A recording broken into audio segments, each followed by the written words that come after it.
Praise the Lord. God is alive. And God is alive forevermore. Palakpakan natin ng Panginoon. Praise God. Hallelujah. Marami pa rin tayo. We're expecting na kung umaaga ay possible na hindi umabot sa dulo. Palakpakan natin ang Panginoon dahil mga kapatid, lumalago na po kayo. Praise God. Di ba? Yan ay sign ng paglago na kahit ang aga-aga at gigising para sa pagsamba. Praise God. Ngayong linggo ay warm up kasi bukas papasok na naman tayo sa ating mga kapas. Sino yung maagang gumigising pag umaga? Ako, ang gising ko talaga alas 4. Yung alas 5 yan, yung pag-alis ko sa bahay. So, warm up na to dahil bukas, balik na naman tayo sa ganyan. Pero biyaya ng Diyos, salamat mga kapatid at tinunan nyo ang kaharian ng Panginoon. As you prioritize God today is a Easter Sunday. We're commemorating the resurrection of our Lord Jesus Christ. Ng buong Pilipinas. So, ang tradisyon talaga ng Pilipino ay ang Easter Sunday or all over the world, most of the Christian countries are observing today the Easter Sunday. So, sa umagang ito ay tayo po ay papasok sa bagong tema ng ating pong sermon, paid in full, bayad na lahat, fully paid. So, let us pray. Maraming salamat, Panginoon, ngayong umaga, O Diyos. Kami, Panginoon, ay dumudulog sa iyo, Panginoon. Na kami, Panginoon, ipaghanda mo ang mga isip at puso, Panginoon, upang makapakinig na iyong mga salita. Masalamat sa mga pagsamba at pangawitan, Panginoon, naway na umabot sa iyong banal na trono, ang aming pong papuri, ang pagsamba. Naway naging masama yung handog ito sa iyo, Panginoon. Maging, Panginoon, sa aming pakikinig ng mga salita, banal na Espiritu, kumilos ko sa amin. Panginoon, itago mo yung abang lingkod. Ikaw, Diyos, ang makita at may parangal sa umagang ito. Na mga salita mo, Panginoon, magpatibay, magbigay ng pag-asa, magbigay ng paglago sa aming mga kapatid na makakapakinig. Sa mga kapatid na kailangan, Panginoon, ng mga salita, mga kailangan, O Diyos, ng iyong kaaliwan at lakas, Panginoon. O Diyos, kumilos ka sa buhay nila, Panginoon. Salamat, Ama, sa linggong ito ng pagsamba na aming inaalala ang muling pagkabuhay ng anak na si Jesus na aming Panginoon tagapagligtas. Salamat sa mga araw na ito, Panginoon, aming po napagbubulay-bulayan ang dakilang kaligtasang ibigay mo sa katauhan, Panginoon. Salamat, Ama, ikaw po ang humipo sa puso ng bawat isa sa pangalan ni Jesus. Amen. Palakpakan po natin ang Panginoon. Praise the Lord. Praise the Lord. We're talking about the day paid in full. In other words, ay fully paid. Sabi po ng dictionary, Wikipedia pala ito, it means an obligation, invoice or debt, has been completely settled with no outstanding balance, yung kabuuan ng payment. So, di ba, kapag may nakatanggap kayo ng resibo at nabayaran nyo ng resibo, paid in full. Sa company namin, meron kami mga credit lines. So, kapag ang tauhan nila, kaya mismo may-ari, pupunta sa office, mag-purchase, pinapapirmahan ko, kapag utang, may pirma, tapos bibigay ko yung duplicate, amin yung original. So, kapag naka-fully paid na yun, at the end of the month, gumagawa ako ng SOA, Statement of Account. Kapag nabayaran nila yun, lahat ng puting, the white copies na nasa akin, paydan ko lahat ng paid in full. Tapos bibigyan na sila along with the official receipt or collection receipt. So yun ang katunayan, nabayad na. Sino po dito ang meron po mga binayarang pagkakautang o kaya nag-purchase ng kotse, bahay o namang ari-arian na hinulugan mo na ilang taon at ngayon ay nakabayad na, taas ang kamay? Yan. Hindi ko alam kung anong gamit yan. Kotse ba? O kaya mga appliances, yung mga kinuha sa home credit. Di ba? So, masarap na maumutang kung talaga kaya mo bayaran. At saka, di ba, minsan nakakaipon tayo sa pagbabayad parang mangutang. So, ang pag-utang ay nakakatulong din naman kung atin ito nababayaran. No? Kung di natin kayang i-cash, so uutang tayo. Okay? So, ang sarap ng feeling kapag meron kang inutang, tapos nakabayad ka na. So, sino nakaramdam ng gano'n? Sarap. No? Yan ang topic ko naman sa third Sunday, yung from death to freedom, mula sa utang at sa kalayaan. Meron akong isang bagay na nabayaran. Binayaran ko siya sa loob ng 7 years to pay, pero inabot ng 9 na taon kasi inabot ng pandemic. Iginapan ko siya. Ito is one of the investment. Ito po yung 3-in-1. Ito yung pinagahanda ko sa pagtanda ko. Kaya kung mamatay man ako o magkakasakit. Isang insurance na 3-in-1. Life insurance, kung sakali mamatay ako, may matanggap aking mahal sa buhay. Health coverage, nagsakali magkasakit ako, some incentive or benefit on hospitalization and check-up. Or kapag naman ako ay humaba ang buhay, meron din siyang pension plan, pandagdag man lang sa SS, pambayad ng maintenance. So, bukod pa St. Peter, wala pa akong columbarium eh. Ayoko magpalibing ng gusto ko susunugin. Yan. Kasi wala na madadalaw sa akin puntod eh. Di ilagay nila sa mga kapatid ko. Every 9 days, ililipat yung corn. Ano yun? Fatima. So, ito po yun. When I received the Certificate of Full Payment, CFP ang tawag namin dyan, the Certificate of Full Payment, I'm fully paid with my obligation. Nung natanggap ko siya, talagang ang sarap ng pakiramdam ko na, praise God.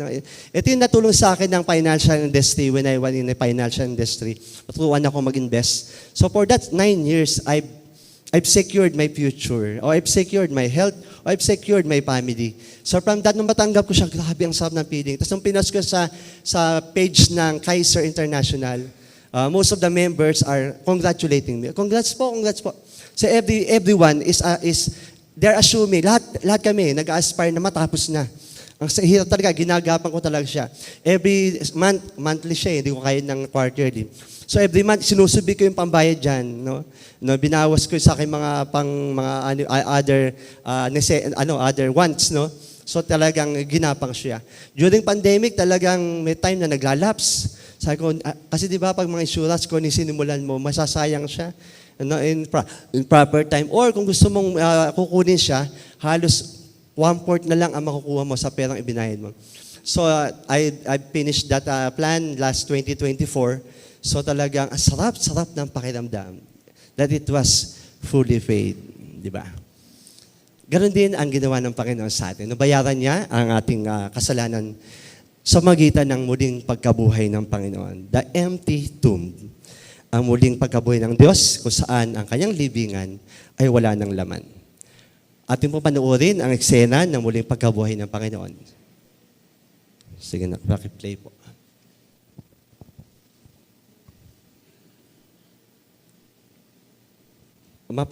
Mape-play ba? No? Ay, sige.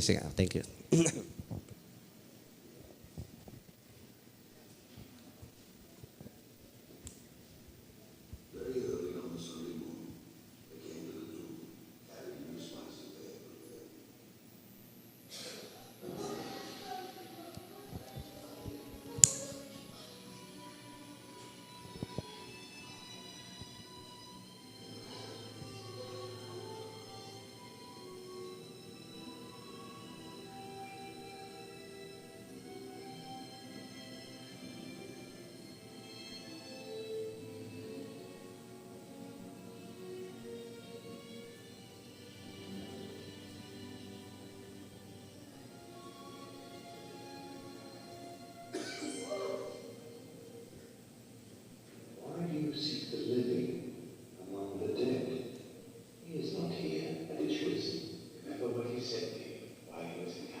TikTok siya, no? So one of the scene when Christ was resurrected, when a woman who witnessed the empty tomb, yung living yang walang laman. One of my dreams is to travel to Jerusalem, the place where Jesus Christ lived for 33 years. No, gusto kong galain niyo, pero kung titingnan niyo po ang mga package ng Jerusalem, daang libo talaga, no? Mga rich lang ang makakapunta.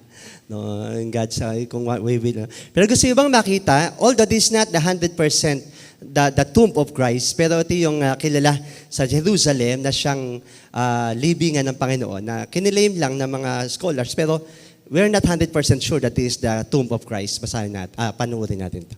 Sige na, pakiplay ulit. The empty tomb of Jesus at Jerusalem.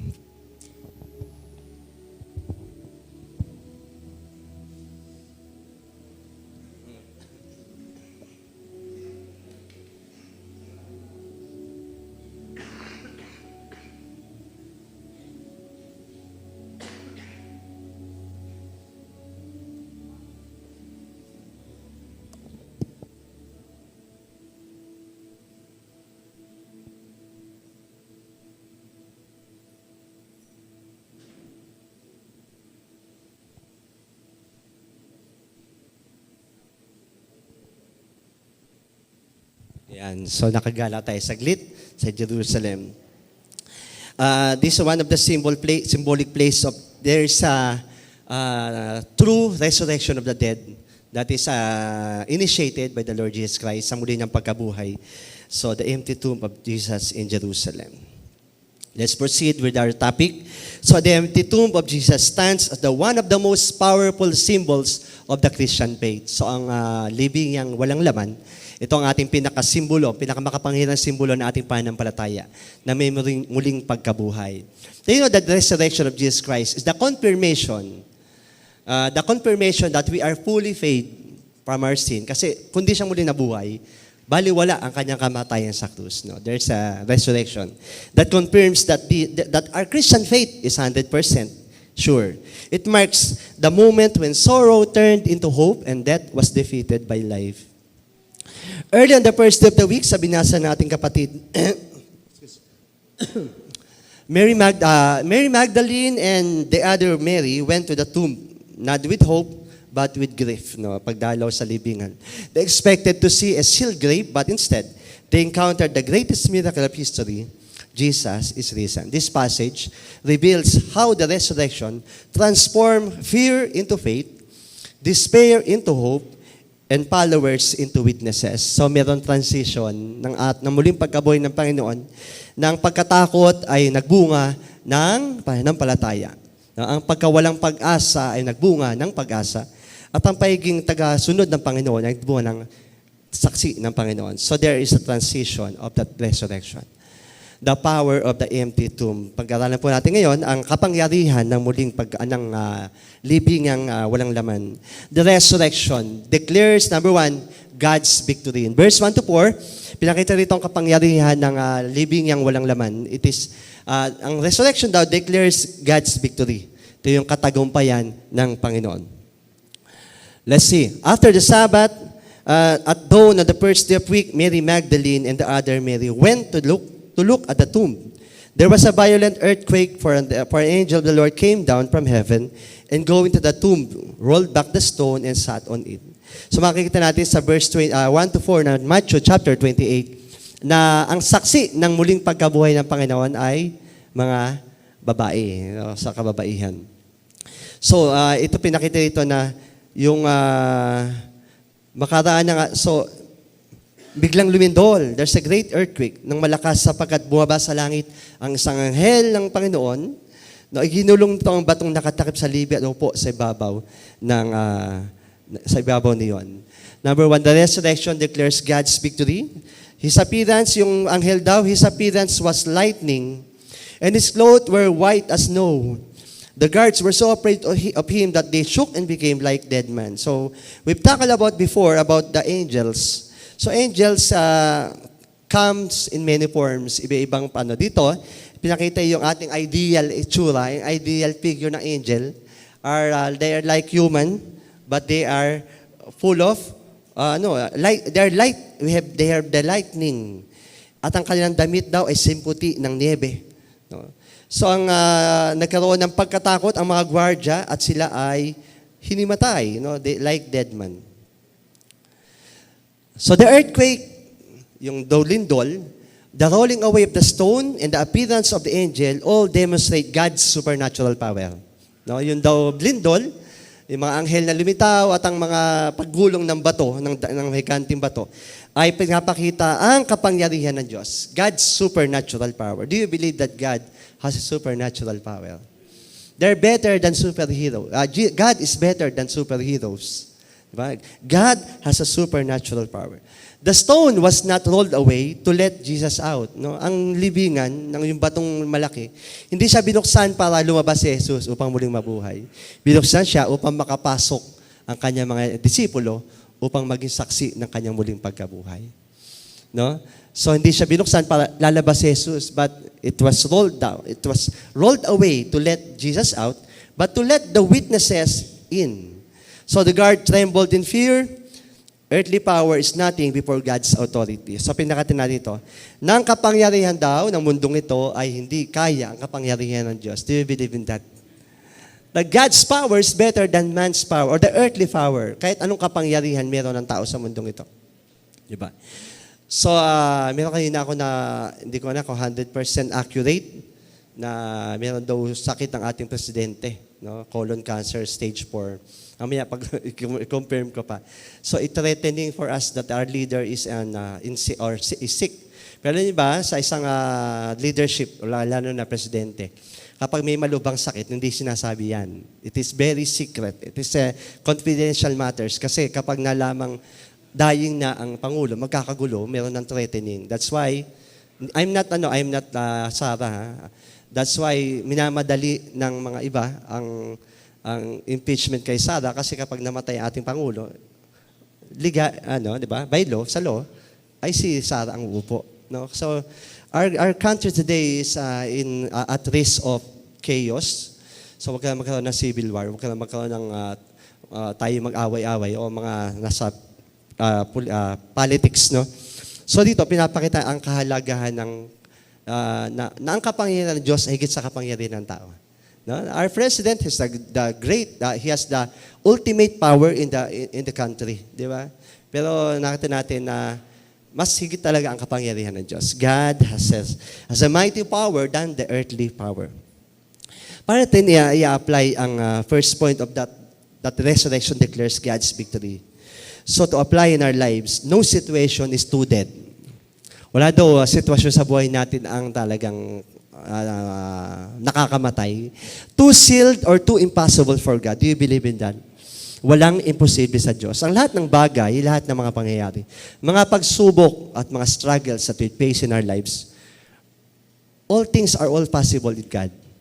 Diba? Kayo na ang topic ni Pastor sa devotion sa taas. Ano ang tulong sa iyo ng pagsubok? How trials have been helpful to you? So most of us answer that nagpapatibay, nagpapatatag. I answer about that through trials and struggles. It demonstrate the power of God. Kasi alam nyo ba, di ba? Hindi mapapakita ang muling pagkabuhay ni Lazaro kung hindi siya mamamatay. Di ba? Kung hindi matay si Lazaro, hindi mapapakita na si Jesus ay kayang bumuhay ng patay. Ganyan din tayo. Hindi mapapakita ang kapangyarihan ng Diyos sa buhay mo kung di ka magkakaroon ng suliranin, problema, karamdaman, at pagsubok sa buhay. No? If your life is very easy, it's too smooth, talagang sarap, napaka-perfect, do you know, alam mo ba, makikita ba ng tao no? Maybe they can see that your God is a God of prosperity. Ang galing naman na. Saan ka nagsisimba? Kasi ang galing, yaman-yaman mo na. No, gusto niya ba ganun, ma-illustrate ng Lord na ang buhay mo ay so rich, so prospered, so healthy, no? Na ang magiging vision ng tao sa iyo na ang Diyos mo ay Diyos ng kasaganaan. But do you know, if we experience life, sabi nga, ang ating mga pagsubok sa buhay ngayon, our tests become our testimony. Di ba? Yung pagsubok natin, naging patotoo siya after natin siya malampasan. So, how can we apply the resurrection of God ni Jesus Christ ay isang katagumpayan? No? When we face trials, when we face struggles, mga problema sa buhay, ano man yan, financial man yan, kalusugan, pamilya, no? Lay it to God. No? Ilatag niyo sa Panginoon. Kasi God will do all things that is possible. Diba? So, appreciate, treasure the time that you are in struggle. As I've said, like ko sinasabi, kapag ako nagkakasakit, mas nararamdaman ko ang presensya ng Panginoon. Kasi kapag healthy ako, kapag okay ang lahat, kapag okay ang budget ko, kapag, para bang hindi ganun ako ka-intimate tumawag sa Panginoon. Pero when I am in need, when I need healing, when I need provision, when I need yung kaaliwan ng puso ko, when I'm in trouble, when I'm sad, when I'm disappointed, doon ako talagang tumatawag sa Panginoon. And when we call it, kapag doon tayo tumawag sa Panginoon, let's assure that that Jesus has answered, di ba? Sumasagot ang Panginoon. At kapag tumugon ng Panginoon, ramdam mo, ang Lord nandito, di ba? Di ba? Lalo na yung nasa last minute, nasa sinulit ka na mapuputol na siya, na biglang dumarating ang Panginoon. So walang sitwasyon na hindi kaya ng Diyos. No? When we face that situation that is too risk, situation na nagpapahina sa atin, lagi na sabihin, ang Panginoon muling nabuhay. No? So kaya niyang solusyonan ito para sa akin. Number 2, the resurrection brings assurance and peace. So dito sa verse 5 to 7, nagpapakita to na ang waling pagkabuhay ay nagbibigay sa atin ng kasigurahan at kapayapaan. So Matthew chapter 28, 5 to 7, then the angel said to the woman, "Do not be afraid, for I know that you are looking for Jesus who was crucified. He's not there," sabi. "He has risen. Just as he said, come and see the place where he lay." No? Ito pinakita ng Panginoon, ng versikulo, na natakot ang mga babae. No, we have fear in our lives that through the resurrection of Jesus Christ, pwede siyang mapagtagumpayan. Meron tinatawag tayong mga phobia, di ba? So ito may mga phobia. Yung phobiang mawala ng pera. Nakatulala na kasi walang pera. O kaya mainit ang ulo kasi walang pera. Hindi makausap, no? O yung may phobia, yung may mga pagkatakot or fear, no? Mga hydrophobia, takot sa tubig, delikado yun, baka. Okay, takot sa dilim, takot sa maliit na lugar.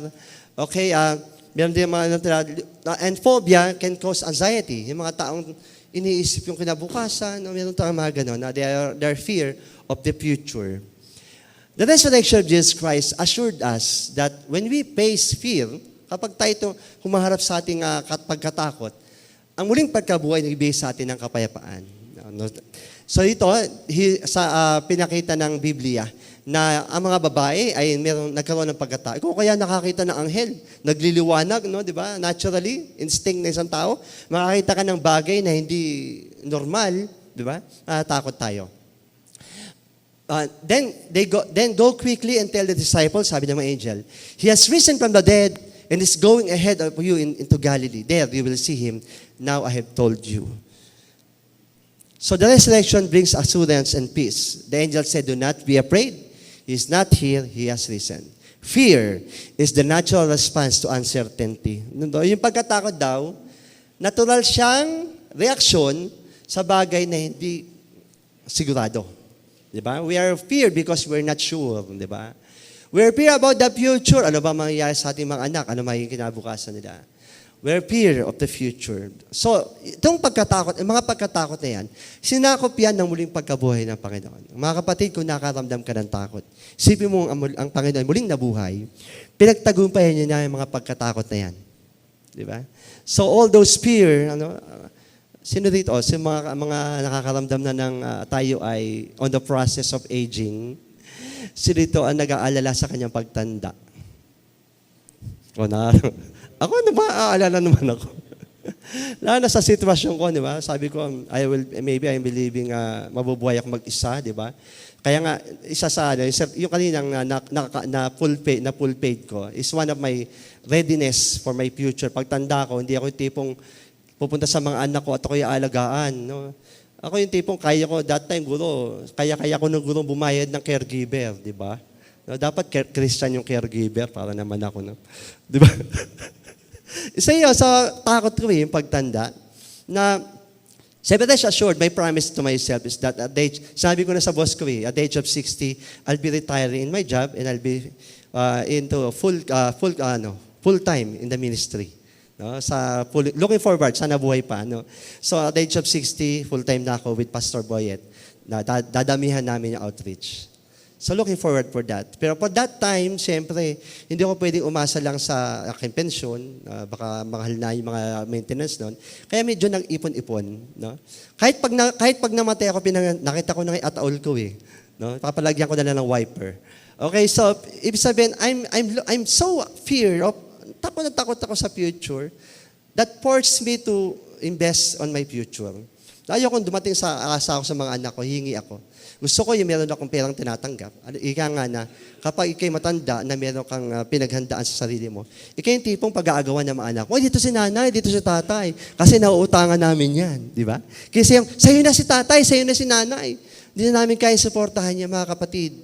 One of the things to be prepared in our aging stage that to prepare for yourself, invest for yourself. Kung ngayon medyo late na, you're so blessed na yung mga anak nyo ay itataguyod kayo. No? You're not sure of your kids. No? Mahal na mahal kayo ng mga anak nyo, mga magulang. Pero you're not sure about your manugang. Di ba? Itinutunan sa mga anak natin, priority mo ang pamilya. Di priority niya ang kanyang asawa. kawawa kang magulang. Di ba, tinutunan sa mga anak ay prioritize your family. So, you're not their family anymore. Dahil sa wedding pa lang, sa kasal pa lang sinabi nila, iiwanan nila ang kanyang mga magulang at sasama sa kanyang asawa. Given na yun, mga magulang, huwag kayong magseselos ng asawa at ang anak nyo ay kinuha na kanilang mga asawa. Biblical yun. At hindi nila obligasyon na kayo ay suportahan. Kaya pag biyaya na yung mga anak, ay tumutulong sa mga magulang kahit na may mga pamilya na. Huwag lang maging dahilan ng pagkatalo ng mag-asawa. Diba? So yun ang iniisip kong future na nagbigay sa akin ng fear. But despite of that, I'm confident that the Lord will, kasi lalo ng mga anak ng Diyos tayo, no? Hindi tayo pababayaan ng Panginoon. Ako sabi ko, kung sakali mo walang mag-alaga sa akin, the Lord will take care of me. Di ba? Kapag wala na mag-aalaga sa akin, kukunin ka na ng Lord. Ay, wala na mag-aalaga kay Pastor Reggie. Kukunin ko na to. Di ba? Ganun tayo kamahal ng Panginoon. So be confident of that because God is, mahal tayo ng Panginoon. So mula noon, ang iniisip ko laging mahal ako ng Panginoon, I will not, hindi na ako natatakot sa kinabukasan. Di ba? So fear is the natural response to uncertainty. Kapag hindi ka na sure, matatakot ka talaga. Pero kapag sure ka na, wala ka ng takot. The same way with our death. Kapag namatay tayo, hindi ka na matakot mamatay kasi alam mong may pupuntahan ka. Di ba? Nung araw, nung ako medyo nawala sa Panginoon, takot ako mamatay. Kasi I know to myself na I'm not saved. Alam ko kasi hindi ako ligtas, ayoko mamatay. But if you are sure of yourself that you are saved, the certainty of your salvation is there, you will not be fear. Hindi ka matatakot. Di ba? So the resurrection brings assurance and peace. Assurance, kasigurahan. But the message of the resurrection replaces fear with assurance. Yung muling pagkabuhay ng Panginoon, dapat yan, pinapalitan ang mga takot nyo. Kasi muling nabuhay yung Panginoon eh. Meaning there's hope. No, may pag-asa lagi. Jesus kept His promise. What He said, He fulfilled. Yung pangako ng Panginoon, pinapapangatawanan yun, na pinulfill niya yun. But in application, how to apply in our life? In times of doubt, sa ating pag-aalinlangan, remember, God's promise never fail. Hindi sisira ang Panginoon sa kanyang pangako.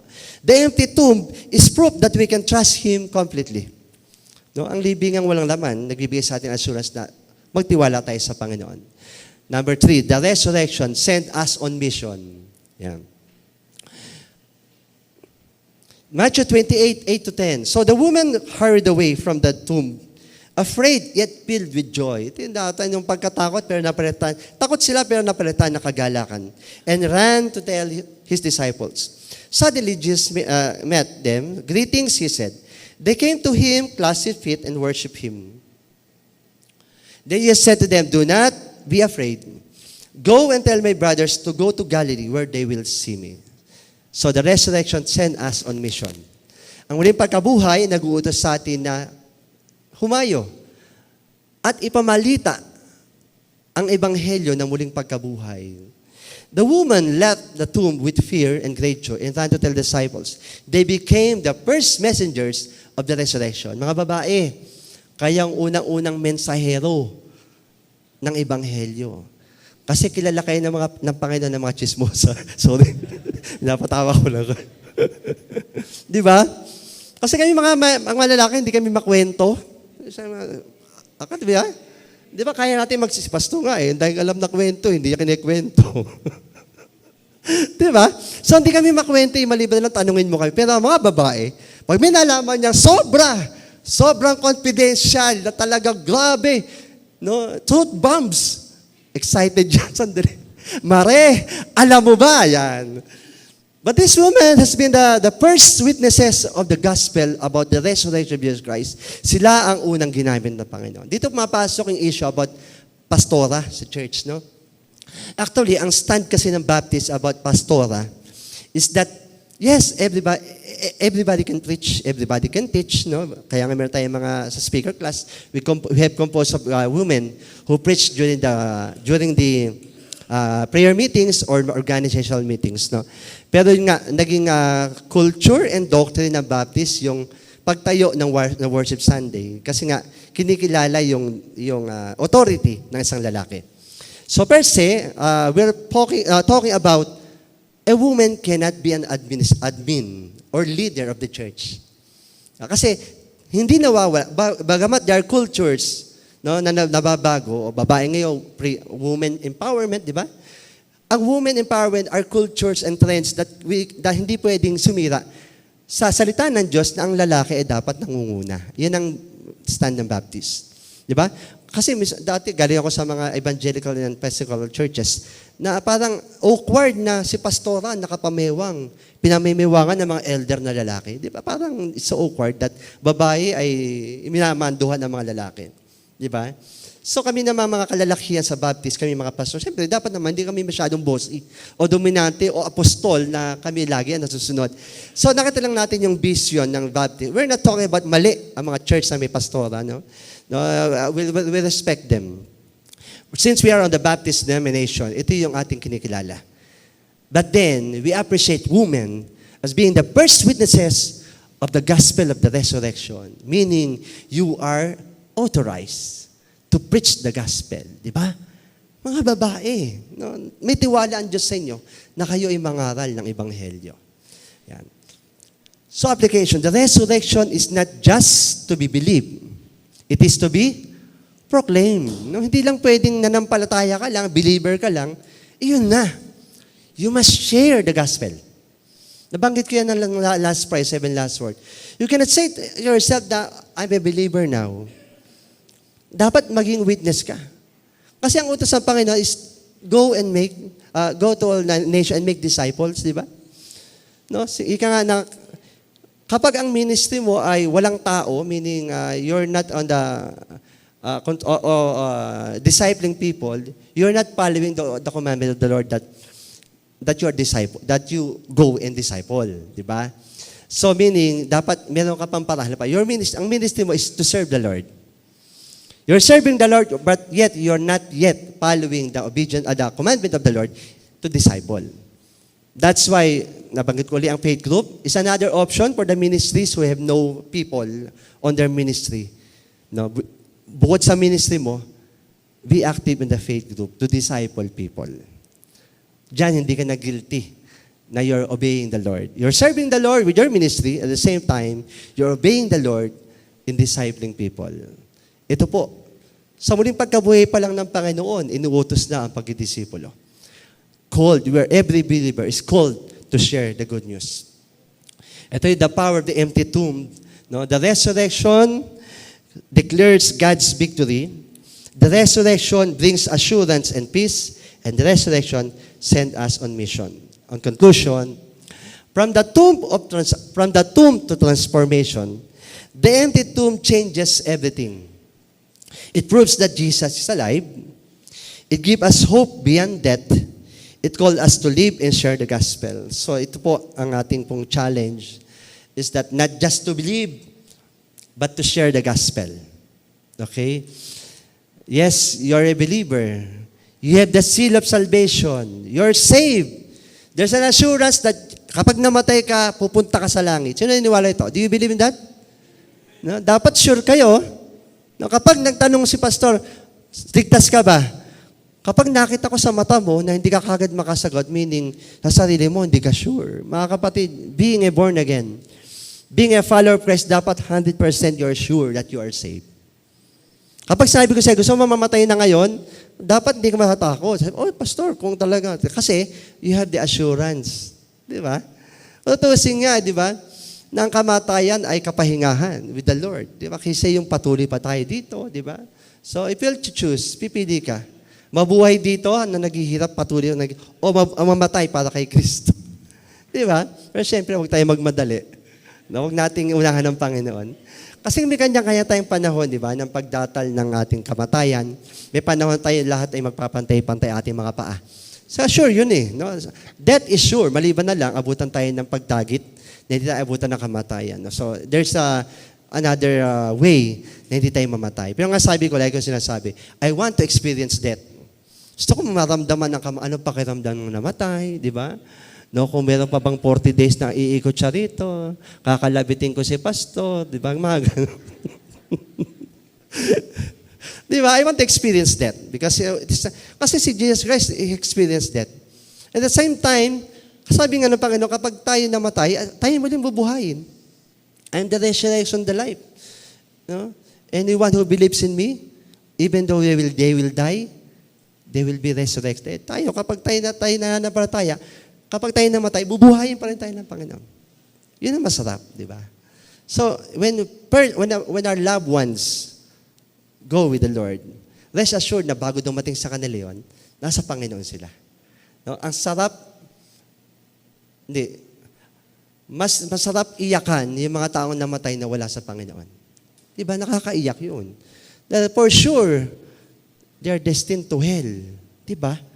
Pero yung namatay na nasa Panginoon, bagamat nakakalungkot, pero nakakagalak na nasa Panginoon sila. Remember our brethren, our brothers and sisters who are with the Lord. They're with us, worshiping, serving the Lord, and now they're with the Lord. Di ba? Ang sarap na isipin na sila ay nasa Panginoon na. Di ba? Completed, fulfilled, fully paid. Na talagang doon naranasan nila ang full up yung kabuuan ng binayaran ng Panginoon para sa kanila. For now, we're still struggling in our lives. No? Hindi natin alam hanggang kailan pa tayo mabubuhay. Hanggang gaano kahaba ang buhay natin. And during yung taon na binigay sa atin ng Lord, no? Do you know that merong taong binigay sa atin ng Lord kailan tayo mamamatay? There's certain time of death, hindi natin alam, no? Just ask the Lord if you want, no? No, pero alam niyo ba, lahat tayo may nakatakdang kamatayan. Na ang mahalaga nun, bagamat di natin alam, habang nabubuhay tayo, we are consuming our life believing in the Lord, following the Lord, no? Serving the Lord, no? Na hindi nasasayang ang buhay natin, di ba? You know, we have kung wala man tayong mga accomplishments sa buhay, wala tayong mga yaman, wala tayong mga achievement, o kaya mga pangarap nating buhay, hindi natin nakukuha. No? Isipin mo lang yung kaligtasang meron ka. Daig mo sila. Daig natin sila, yung mga taong nasa kanila ang lahat. Pero sa atin, mas meron tayo na lahat na bigay ng Panginoon. So, buhay na walang hanggan. So, just like the woman, we all stand at the crossroad. Will we remain in fear or we will run with joy and tell others? Tayo ba'y manatili sa ating pagkatakot or tayo hahayo ng may kagalakan upang ipakilala si Jesus sa kanyang buong pagkabuhay? Final challenge, because Jesus lives. Let us live boldly, trust fully, and proclaim faithfully. Tayo din mabuhay ng may katapangan, magtiwala sa Kanya ng lubusan, at ipangaral ng may pananampalataya ang Ebanghelyo. Closing verse thought, He is not here, He is risen, as He said. Mga kapatid, si Jesus ay muling nabuhay. In my closing thought, sa pagkatapos, ang walang lamang libingan ni Jesus ay isang makapangyarihang patunay ng kanyang tagumpay laban sa kasalanan at kamatayan. Hindi ito kwento ng pagkawala, kundi kwento ng tagumpay at bagong buhay. Ang bato ay naigulong hindi upang palabasin si Jesus, kundi upang ipakita sa atin na siya'y muling nabuhay. Dahil dito, mayroon tayong buhay na pag-asa, kapatawaran ng kasalanan, at katiyakan ng buhay na walang hanggan. Naway ang katotohanan ito'y magbigay sa atin ng lakas upang mamuhay ng may pananampalataya, kagalakan at matatag na panindigan sa Panginoon, sapagkat ang libingan ay walang laman at si Kristo ay may buhay magpakailanman. Palakpakan natin ang Panginoon Jesus na siyang nabuhay na muli. For our faith group use, reflection question, what does the resurrection of Jesus Christ personally mean to you, to your faith and daily life? So ano ang kahulugan ng muling pagkabuhay ni Jesus sa iyong personal, sa iyong pananampalataya at pang-araw-araw na buhay? Application question, what fear do you need to surrender to God today in the light of the resurrection power of Christ? Ano ba ang mga takot na meron ka ngayon? Do you have still fear? Share it with your faith groups. Na ano ba ang mga pagkatakot na gusto mong suko sa Panginoon? Kaya ang muling pagkabuhay ng Panginoon ay magabi siya at palitan ng pag-asa at katapangan. Those are the faith groups question for our faith groups. Let's stand, let's rise up as we give thanks to the Lord. Thank you, Lord, for your resurrection. We are being given the hope that if we die, we have the hope of everlasting life. If we live, you, Jesus, are along with us. Nasa amin ka pa. Kasama mo kami, Panginoon, as we face struggles, trials in our lives. Lord, sana, Panginoon, sa mga pagkakataong humaharap kami sa pagsubok, sa pagsubok ng pinansyal, sa pagsubok ng karamdaman at kalusugan, sa pagsubok, Panginoon, ng relasyon. Panginoon, sana lagi namin makita na Ikaw ang Diyos na muling nabuhay at ang iyong pagkabuhay ay nagbabadya sa amin ng pag-asa. Nawa mga pagkatakot ay mapalitan ng kagalakan. Nawa, Panginoon, ang kawalan ng pag-asa ay mapalitan ng pag-asa. Nawa, Panginoon, ang panlulupaypay ay mapalitan ng kalakasang spiritual, Panginoon. Panginoon, bigyan mo kami, Panginoon, ng kalakasan mula sa banal na Espiritu na patuloy kami sumunod sa iyong kalooban. Hayaan mo, Panginoon, na aming buhay ay gamitin na may pagsamba sa iyo at paglilingkod. At ganyan, Panginoon, kami humayo, ipangaral ang ebanghelyo ng iyong muling pagkabuhay. Na sa iyong kamatayan sa krus, nabayaran namin kasalanan. At kami, Panginoon, ay na fully faith, we've been redeemed, Panginoon, sa iyong pagbayad ng iyong dugo sa krus, Panginoon. Salamat, Ama, sa umagang ito. Mapagpala ang mga kapatid na inuna ang iyong kalooban. Gumising na maaga upang bigyan ka ng parangal sa pag-aalala na muli mong pagkabuhay, Panginoon. Salamat, Ama. Pagpalain mo sila sa Panginoon Jesus. Amen. Magandang umaga pa, Ma.